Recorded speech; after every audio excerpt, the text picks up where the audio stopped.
കല്ലറ പൊട്ടിച്ചെഴുന്നേറ്റവൻ, 3-ാം ദിവസം മരണത്തെ അതിജീവിച്ചവൻ ഏത് നാശത്തിൽ നിന്നും നിന്നെ എഴുന്നേൽപ്പിക്കാൻ കഴിവുള്ളവനാണ്. അവൻ ജീവിക്കുന്ന ദൈവമാണ്.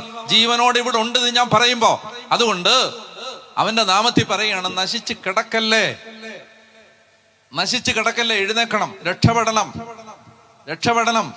അതിനൊറ്റ വഴിയേ ഉള്ളൂ. അതിന് അവന്റെ നാമത്തെ ഏറ്റുപറയണം, അവനെ ആരാധിക്കണം.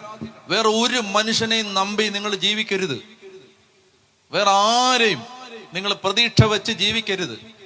മക്കളാവട്ടെ, ജീവിത പങ്കാളിയാവട്ടെ, മാതാപിതാക്കന്മാരാവട്ടെ, കൂട്ടുകാരാവട്ടെ, ഗവൺമെന്റ് ആവട്ടെ, പ്രത്യയശാസ്ത്രമാവട്ടെ, അണികളാവട്ടെ, കൊടികളാവട്ടെ, ഇതിനൊന്നും ആത്യന്തികമായിട്ട് സഹായിക്കാൻ പറ്റത്തില്ല. ദൈവത്തിന് മാത്രമേ സഹായിക്കാൻ പറ്റൂ. അതുകൊണ്ട് ദൈവത്തെ നോക്ക്, ദൈവത്തെ നോക്ക്, അവന്റെ മുഖം നോക്ക്. അബ്രഹാമിനോട് ദൈവം പറയുന്നുണ്ട്, എന്റെ മുമ്പിൽ വ്യാപരിക്കുക.